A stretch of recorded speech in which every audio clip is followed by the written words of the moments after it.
What it do, YouTube? It's your boy, Young Jupiter, Big Jupiter, or you can just call me Jupiter. Just make sure you call me.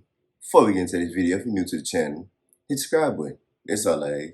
That's all I ask. Today, we got the top 500 gang members reacting to a life sentence.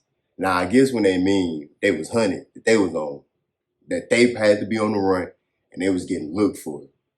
I already know it's gonna be some wild shit. So we just gonna see. I'm gonna link to the original video down below if y'all want to check it out for yourself. Without further ado, let's get into it. There are millions of stories out there that put billions of ideas in the common man's mind regarding the ruthlessness of gang members. However, some go to great lengths to prove those ideas to be highly true. Let's watch. Number 5. Abel Gallegos. Abel Gallegos appeared in Jefferson County District Court and was sentenced to life in prison without the possibility of parole, plus 163 years, for his role in the kidnapping. Okay, now, bro, I don't understand that. You don't give me life plus 136. Well, damn, my bad. Let me say that. You're gonna give him. Why not just say life and without parole? What's the point of the 136? I never understood that. If anybody knows, let me know, because I still don't get that. And slaying 28-year-old Simon Duran. Gallegos and two others, Alonzo Quintana and Rene Francisco Rosales, were found guilty of multiple counts for their role in the retaliation slaying. Duran had identified Quintana in a lineup in an attempted slaying investigation in Adams County in early 2018. From there, she became a target of Gallegos, Quintana, and Rosales. On November 5, 2018, Duran was lured, kidnapped, shot 10 times as she begged for her life, and set on fire, according to authorities. Was setting on fire really necessary? Shit. Gallegos had approached Duran on social media and met with Rosales and others at a house in Denver. Duran, Gallegos, and Rosales left the house together, and Rosales went home. Gallegos took Duran to a parking lot on West Colfax and Kipling, where they had met Quintana. Quintana and Gallegos physically attacked Duran and imprisoned her in the back seat of a vehicle, authorities say. They then drove her to a dark, secluded spot at 7th and Nile in Golden, where Quintana and Gallegos shot her 10 times. Gallegos and Rosales later returned to the scene of her passing to pour gasoline on her body and set it on fire. This is Gallegos' 6th felony conviction and has been revoked on parole or probation 8 times. Judge Philip McNulty, the sentencing judge in this case, said that he was appalled by the casualness of this crime and disregard of human life. This was a horrific crime. But that was overkill, like, damn. I am struck by the casualness in which it was committed, the absolute disregard. This is the result. This is where you will end up, to serve the rest of your life in prison. You can't live among us anymore, Judge McNulty said. Hey. Number 4, gang members. For more than an hour, Christopher Dean was brutally beaten by a 2x4 and a crowbar. He was sodomized with a handle-like object. Then he was shot twice in the back of the head and executed. His body was put in the trunk of a car and left at a MARTA station in Atlanta. Christopher Dean was the father of 2 young children. They beat him to the point that his skull was actually depressed. But they were comfortable enough to let the evidence of the crime just sit for 30 days. On October 17, 2016, Fulton County prosecutors said Christopher Lockett invited Dean, 33, to the Atlanta home of 23-year-old Xavier Gibson and 30-year-old Orlando Gibson. The court got to see the comings and goings and essentially murder headquarters happening at Mr. Christopher Lockett's residence. As a result of the egregious nature of not only the injuries, on count 1, criminal street gang activity, the state's going to recommend 20 years to serve. On count 2, malice murder, state's recommendation is life to serve without the possibility of parole. Dean thought it was going to be another drug deal with Lockett, like they'd done in the past. However, prosecutors said Lockett had learned that Dean was once a police witness in California.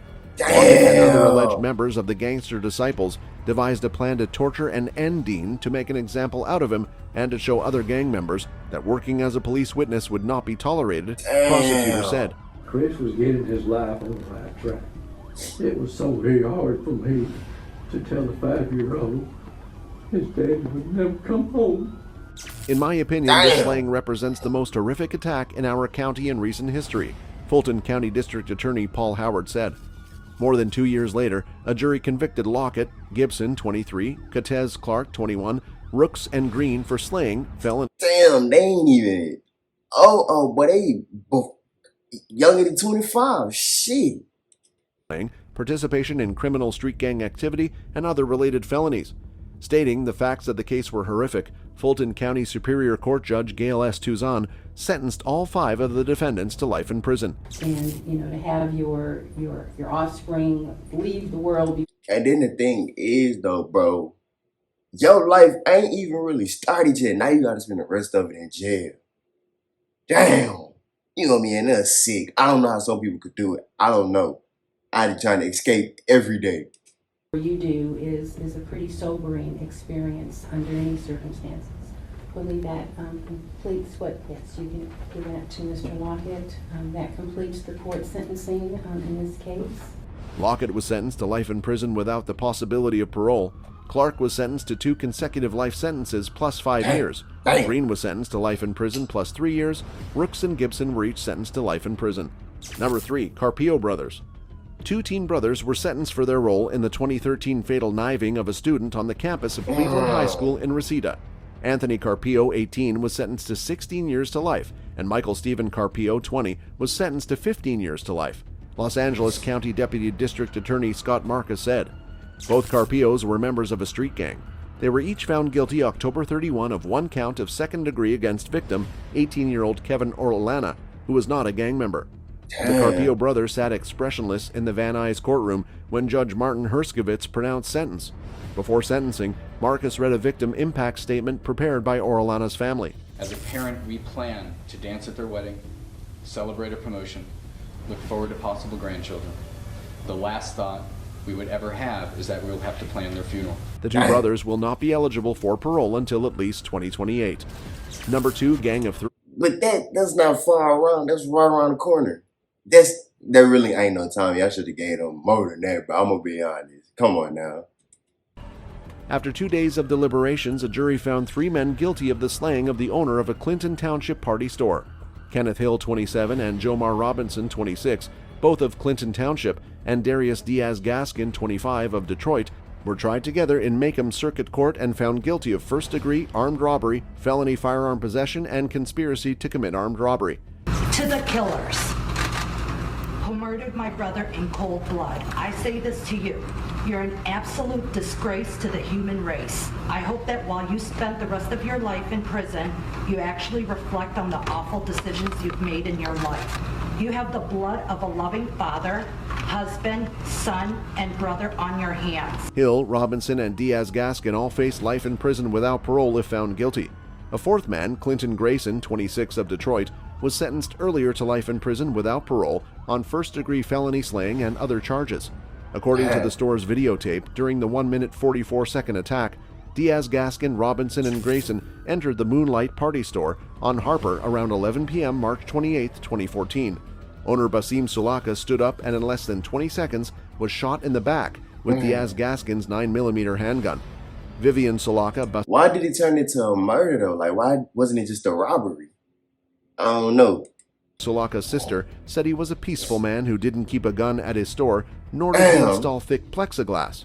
During closing arguments, Richard Glanda, lawyer for Diaz Gaskin, who is said to have shot Sulaka, said his client thought the gun's safety was on. Yet, unconvinced, the jury found all 3 guilty, and so all 3 culprits have been sentenced to life in prison without possibility of parole for their crimes.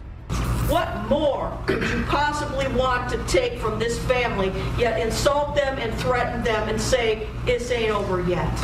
I know I wasn't talking to them. I know for a fact I wasn't. Well, who were you talking to? I was talking to my family. And you know what? If I could give you an extra 10 years, I would, but I can't. Number 1, George Goweld Thomas. Convicted gang boss George Goweld Thomas has been sentenced to life in prison for slayings and other crimes he orchestrated from his jail cell. The marathon trial against Thomas and 16 others concluded in the Western Cape High. 6 other gangsters have also been sentenced to life behind bars.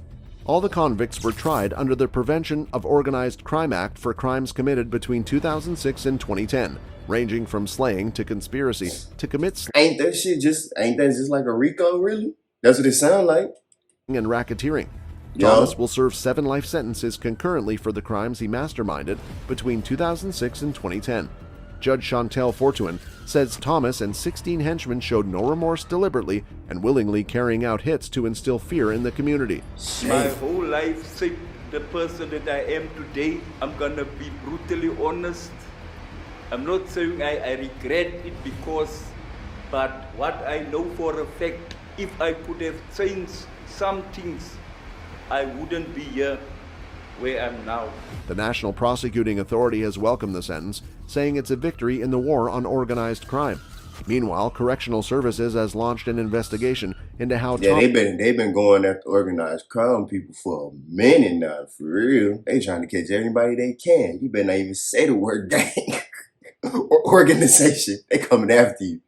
Arranged several crimes from behind bars. Goeld, he made over 30,000 cell phone calls between 2008 and 2010 while awaiting trial.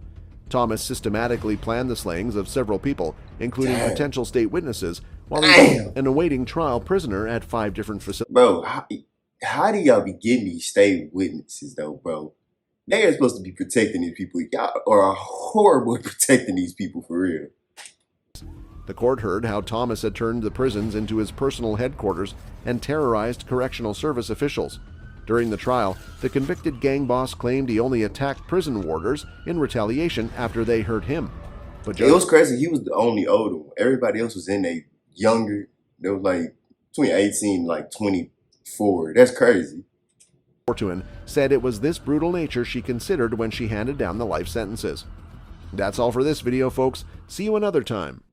Yeah, that shit crazy. Imagine just hearing, and they were so cool about it. Imagine just hearing you got life plus 20 years. Like, damn, that shit crazy. But I mean, hey, you do the crime, you gotta do the time. Yeah, that's the end of today's video. Make sure you like, comment, and subscribe to the channel if you will. I'm out.